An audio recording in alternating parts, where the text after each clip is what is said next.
नमस्ते बच्चों, कक्षा 7 की गणित की क्लास में आपका स्वागत है।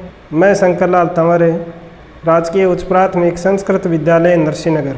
बच्चों, आज की क्लास में हम कक्षा 7 की गणित की प्रश्नावली 1.3 का अध्ययन करेंगे, जिसमें प्रश्न संख्या 1 से 4 तक आज हम हल करेंगे। प्रत्येक प्रश्न को आपको ध्यानपूर्वक समझना है और उसके बाद में आपको जिस सवाल को नोट करना है उस समय आप अपने वीडियो को रोकें और उसके बाद में अपनी कॉपी में नोट कर लें। तो चलिए शुरू करते हैं। पहला सवाल, निम्नलिखित गुणनफलों को ज्ञात कीजिए। 3 गुणा कोष्टक -1। तो ऐसे जो सवाल होते हैं बच्चों, उनमें आपको ध्यान रखना है निशान को साथ में गुणा करना है। यदि आप माइनस को प्लस से गुणा करेंगे तो होगा माइनस, और अगर प्लस को गुणा करेंगे माइनस से तो आएगा माइनस, और प्लस को यदि प्लस से के साथ में गुणा करेंगे तो होगा प्लस, और माइनस को यदि माइनस से गुणा करेंगे तो होगा प्लस। इन बातों का आपको ध्यान में रखना है। जब भी समीकरण इस तरह के जो सवाल होते हैं उनको आप गुणा करें तो साथ में आपको निशान है उसको भी गुणा करना है। पहला सवाल दिया है 3 गुणा -1। ये 3 है वो प्लस का है, इसको -1 से गुणा करेंगे तो आएगा प्लस, और माइनस को गुणा करेंगे तो आएगा माइनस, निशान माइनस और 3 एकम 3। ये आपका आंसर। अब देखिए दूसरा बी का सवाल, इसमें -1 को गुणा करना है 225 से, तो ये माइनस और ये प्लस है, निशान आ जाएगा माइनस का, और 225 को 1 से गुणा करेंगे तो आएगा 225। तो ये आपका आंसर दूसरे का माइनस के 225। अब देखिए तीसरा सवाल, इसमें -21 को -30 से गुणा करना है। यहाँ दोनों तरफ है माइनस है, तो माइनस को माइनस से अगर गुणा किया जाता है तो आता है प्लस, तो संख्या जो भी गुणा करेंगे वो आएगी प्लस की। अब 21 को करना है 3 से गुणा। किसी भी संख्या के शुरू में अगर निशान नहीं लगा होता है तो वो अपने आप ही प्लस की होती हैं। अब देखिए 21 को करना है 30 से गुणा, तो यहाँ देखिए 0 है, 0 को न्यू का न्यू रख देंगे, और 3 को 1 से गुणा करेंगे 3, और 3 दूनी 6, 630 आंसर आएगा। अब देखिए अगला सवाल है डी का, -316 गुणा -1। यहाँ भी माइनस और माइनस है, गुणा करेंगे प्लस आ जाएगा, जो भी संख्या आएगी वो प्लस की होगी, और इब करना है 316 से 1 को गुणा तो आएगा 316। ये आंसर। अब देखिए ई का सवाल, -15 गुणा 0 और 1 गुणा -18। -15 को अगर 0 से गुणा करते हैं तो 0 को यदि किसी भी संख्या से गुणा किया जाता है तो आंसर 0 ही आता है, और इस 0 को अगर -18 से गुणा करेंगे तो भी हमारे पास आंसर क्या आएगा, 0। क्योंकि 0 एक ऐसी संख्या है जिसको कितनी भी बड़ी संख्या से गुणा कर लो उसका गुणनफल 0 ही होगा। अब देखिए अगला सवाल है एफ का, इसमें -12 को गुणा करना है -11 और फिर गुणा करना है 10 से। यहाँ सबसे पहले -11 को -12 से गुणा करेंगे तो आएगा प्लस का, 11 दूनी 22, असल की 1, 11 एकम 11 और 1 12, 122 गुणा। अब कर देंगे इसको 10 से गुणा, 10 भी प्लस का है तो उत्तर जो आएगा वो 10 का आएगा। 10 को यदि किसी भी संख्या से गुणा करते हैं तो उसी संख्या के आगे एक 0 और लग जाता है, 1220 यह उत्तर हो जाएगा। अब इसके बाद में 9 को गुणा करना है -3 से, तो प्लस और माइनस गुणा करेंगे, निशान होगा माइनस का, 9 × 27 गुणा -6। अब यहाँ 27 भी माइनस के हैं और 6 भी माइनस के हैं, तो माइनस को सबसे पहले माइनस से गुणा करेगा तो आएगा प्लस। अब 27 को 6 से गुणा कर देंगे, 7 × 42, असल की 4, 6 दूनी 12, 12 और 4 16। तो उत्तर आ गया प्लस के 162। अब देखिए अगला सवाल, -18 को गुणा करना है -5 से और फिर गुणा करना है -4 से।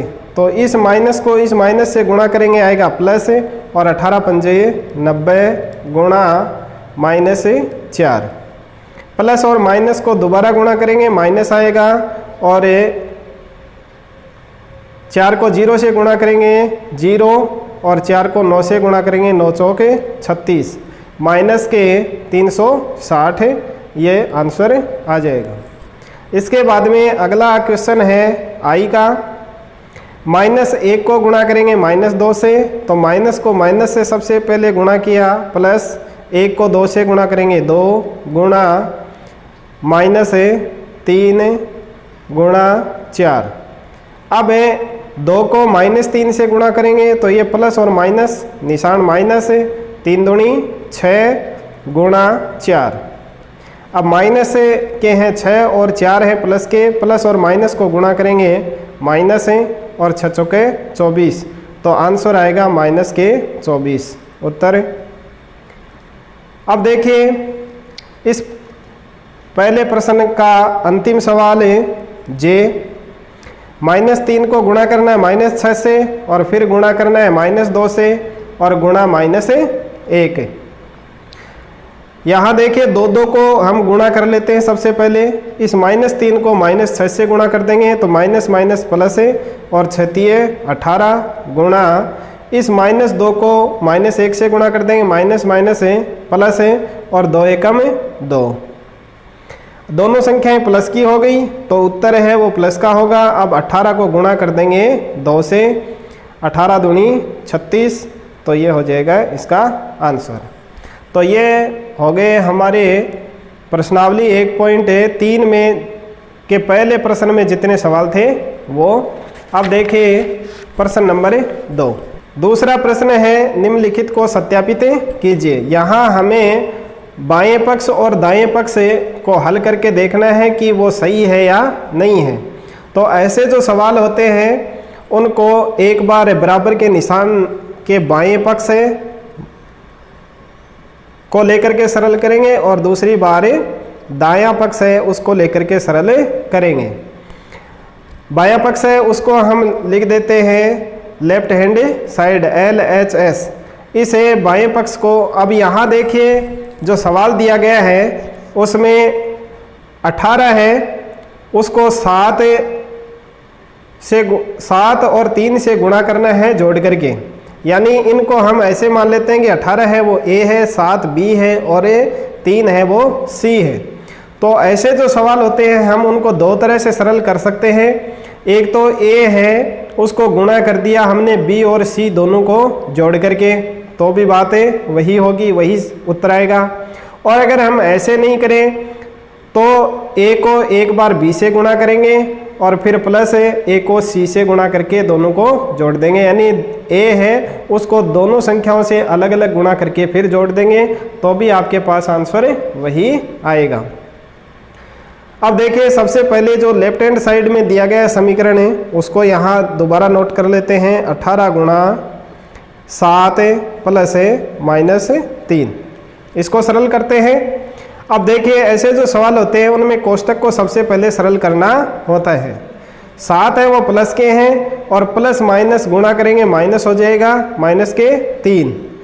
तो 18 को हमें 7 में से 3 घटाएंगे, कितने बचेगा 4। अब 18 को 4 से गुणा कर देंगे, 18 दूनी 36, 18 3 54, 18 चौके 72। तो लेफ्ट हैंड साइड को हमने सरल किया तो हमारे पास आया 72। अब देखिए राइट हैंड साइड में जो समीकरण दिया गया है उसको लिख लेते हैं। ये राइट हैंड साइड 18 गुणा 7 प्लस 18 गुणा -3, इनको हम अलग अलग गुणा कर देते हैं और फिर जोड़ देते हैं। यहाँ देखिए 18 को एक बार 7 से गुणा किया है और -3 से गुणा किया है, यहाँ एक बार जोड़ करके एक साथ में ही गुणा कर दिया गया। सबसे पहले 18 को 7 से गुणा करेंगे, 8 7 56 असल की 5, 7 एकम 7 और 5 12, 126 प्लस यहाँ देखिए 18 को -3 से गुणा करेंगे तो जो संख्या आएगी वो माइनस की आएगी। 8 तिये 18 दूनी 36, 18 तिये 54 माइनस के आ जाएंगे। अब 126 है वो प्लस के हैं, इस प्लस और माइनस को गुणा करेंगे माइनस हो जाएगा 54। 126 में से 54 को घटाएंगे, 6 में से 4 निकालेंगे 2 बचेगा, 12 में से 5 निकालेंगे 7 बचेगा। तो देखिए लेफ्ट हैंड साइड को हमने सरल किया तो हमारे पास 72 आया था, और राइट हैंड साइड को सरल किया तो भी हमारे पास 72 आया। तो लिख देंगे अतः है लेफ्ट हैंड साइड बराबर राइट हैंड साइड इति सिद्धम। यही हमें सिद्ध करना था कि ये समीकरण है वो सत्यापित है या नहीं। तो ये समीकरण है वो सत्यापित है। अब देखिए इसमें दूसरा सवाल, दूसरा ही प्रश्न में एक सवाल और दिया गया है। -21 को गुणा करना है -4 प्लस -6 से। इसमें भी वही दिया गया है, यानी ये ए मान लेते हैं, इसको बी और इसको सी। यानी ए को हमने बी और सी को जोड़ करके बाद में गुणा कर देंगे एक तरफ एक पक्ष में, और दूसरे पक्ष में जो ए है उसको अलग अलग गुणा करके योग किया गया है। -21 को एक बार 4 से गुणा करेंगे और -21 को एक बार 6 से गुणा करेंगे, फिर उसका योग कर देंगे। तो सबसे पहले लेते हैं left hand side. Left hand side में दिया गया है -21 गुणा कोष्टक -4 प्लस कोष्टक -6, और इसको बड़े कोष्टक में बंद कर देते हैं, बराबर है -21 को एक बार ज्यों का त्यों रख लेंगे, गुणा ये -4 है और ये भी माइनस के हैं, तो इनको योग करेंगे तो हो जाएगा -10। अब -21 है वो भी 21 है वो भी माइनस का है, 10 है वो भी माइनस का है। माइनस को माइनस से अगर गुणा किया जाता है तो हो जाती है धनात्मक, तो प्लस के अब 21 को 10 से गुणा करेंगे तो आ जाएगा 210। यानी राइट हैंड साइड को हमने सरल किया तो हमारे पास आंसर आया 210। अब लिख लेते हैं right hand side. Right hand side को यहाँ से देख करके लिख लेंगे, बड़ा कोष्टक -21 गुणा -4 और फिर प्लस, और इस बड़े कोष्टक को एक बार बंद कर देंगे और दोबारा एक बड़ा कोष्टक लगाएंगे।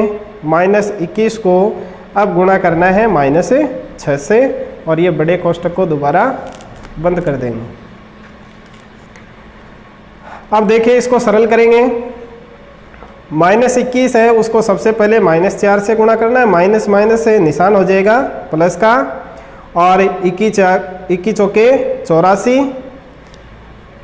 और ये प्लस, और अब माइनस माइनस है निशान दोबारा माइनस का हो जाएगा,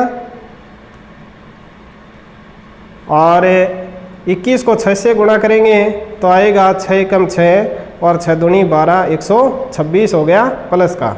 यानी दोनों संख्याएं प्लस की हैं। अब इनको ऐड कर देंगे, 84 प्लस 126, 6 और 4 10, 10 की 0 असल की 1, 2 में जोड़ देंगे 3, 3 और 8 11 असल की 1, 1 और 2, 210। अब देखिए राइट हैंड साइड है उसको सरल किया तो भी 10 आया, और इधर लेफ्ट हैंड साइड को सरल किया था तब भी 210 प्लस के आ रहे थे। तो यहाँ लिख देंगे लेफ्ट हैंड साइड बराबर राइट हैंड साइड बराबर 210 इति सिद्धम।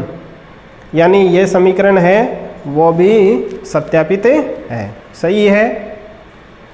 तो इस तरह से हमने अब तक 2 क्वेश्चन हैं उनके प्रत्येक भाग को सरल कर लिया है। अब इसके बाद में देखिए प्रश्न नंबर 3। प्रश्न नंबर 3 है, उसमें 2 सवाल दिए गए हैं। पहला सवाल है किसी भी पूर्णांक a के लिए -1 को यदि a से गुणा किया जाता है तो वो किसके समान है। यानी ये -1 है, इसको यदि a से गुणा कर देंगे तो हमारे पास उत्तर होगा माइनस का a। इसका मतलब क्या हुआ कि अगर -1 को किसी भी संख्या से गुणा किया जाता है तो वही संख्या होती है। जैसे -1 है उसको यदि हमने किया 2 से गुणा तो यानी ए की जगह हम जो भी संख्या रखेंगे आंसर में वही संख्या आएगी। तो ये 2 को -1 से गुणा करेंगे तो क्या आया, -2। अब देखिए प्रश्न नंबर 2 इसी तीसरे में, वह पूर्णांक ज्ञात कीजिए जिसका -1 के साथ गुणनफल है। इस -1 को कौन सी संख्या से गुणा करें कि हमारे पास गुणनफल ये आ जाए। अब देखिए -1 है, उसको हमें गुणा करना है। हम किस संख्या से गुणा करें कि हमारे पास आंसर है वो -22 से आ जाए। तो हम धनात्मक संख्या यदि 22 से गुणा करेंगे तो 22 को -1 से गुणा करेंगे तो हमारे पास आंसर आ जाएगा -22। इसी तरह से -1 का हम कौन सी संख्या से गुणा करेंगे हमारे पास धनात्मक 37 आ जाए। तो हम यहाँ करेंगे ऋणात्मक 37 से, यानी -37 से -1 का गुणा करेंगे तो हमारे पास आ जाएगा +37, यानी माइनस को माइनस से गुणा करेंगे आएगा प्लस और 37 एकम 37। अब यदि कौन सी संख्या से हम -1 को गुणा करें कि हमारे पास 0 आ जाए, तो यहाँ 0 से ही गुणा करेंगे। 0 को यदि किसी भी संख्या से गुणा किया जाए तो आंसर हमारे पास आता है 0। तो -1 को अगर 0 से गुणा किया जाएगा तो हमारे पास आंसर होगा 0। अब देखिए आज की क्लास का अंतिम प्रश्न, केवल इस क्लास में हम 4 ही प्रश्नों को पढ़ेंगे, बाकी के जो प्रश्न हैं उनको हम अगली क्लास में पढ़ेंगे। चौथा प्रश्न है, -1 गुणा 5 से प्रारंभ करके विभिन्न गुणनफलों द्वारा कोई पैटर्न दर्शाते हुए -1 गुणा -1 बराबर +1 को निरूपित कीजिए। यानी हमें एक पैटर्न का निर्माण करना है और उस पैटर्न को हमें शुरू करना है -1 गुणा 5 बराबर -5 से। तो देखिए और अंत तक हमें चलना है। -1 को यदि हम -1 से गुणा कर दें तो हमारे पास एक आंसर आ जाए, वहाँ तक हमें चलना है और एक पैटर्न होना चाहिए। तो देखिए यहाँ -1 ही लेना है, इस तरफ यहाँ -1 है, यहाँ भी -1 है। तो -1 को अब हम गुणा कर देंगे 4 से, प्लस के 4 से, तो आ जाएगा हमारे पास -4। अब -1 है उसको हम गुणा कर देंगे 3, 5 4 3, तो 3 को -1 से गुणा कर देंगे -3। अब -1 है उसको गुणा कर देंगे हम 2 से, तो हमारे पास आंसर होगा -2। और -1 को यदि हम गुणा कर देंगे 1 से तो आएगा -1। और -1 को यदि हम 0 से गुणा कर देंगे तो हमारे पास आंसर आएगा 0। और -1 को अब यहाँ देखिए 0 से पहले धनात्मक संख्याएं थी, एक घटते क्रम में 5 4 3 2 1 0। अब इसके बाद में आएंगी ऋणात्मक संख्याएं -1 -2। तो अब यहाँ -1 को -1 से गुणा किया तो +1 आ गया। ये एक पैटर्न हो गया। यानी यहाँ देखिए हमने जो पूर्णांक संख्याएं हैं उनको घटते क्रम में लिया है, 5 4 3 2 1 0 -1। और यहाँ भी देखिए जो आंसर आया है वो एक ऋणात्मक जो संख्याएं हैं वो बढ़ते क्रम में आ रही हैं। माइनस पूर्णांक संख्याएं हैं वो बढ़ते क्रम में है, -5 -4 -3 -2 -1 0 और प्लस का 1। तो ये आपका एक पैटर्न है वो निर्माण हो गया और ये हो गया आपका प्रश्न नंबर 4। तो बच्चों आज की क्लास में बस इतना ही। अगर हम सारे सवाल एक साथ करेंगे तो वीडियो लंबा हो जाएगा और आप बोरियत महसूस करेंगे, इसलिए शेष प्रश्न हैं वो हम अगली क्लास में पढ़ेंगे। आशा करता हूँ जो बताए गए सवाल हैं वो आपको समझ में आ गए होंगे। इनको आप बार बार अपनी नोटबुक में नोट करते रहें, निकालते रहें। परीक्षा की दृष्टि से बड़े महत्वपूर्ण सवाल हैं। वीडियो को आपने धैर्यपूर्वक देखा, सवालों को समझा, इसके लिए आपका बहुत बहुत धन्यवाद। मिलते हैं अगली क्लास में। Thank you.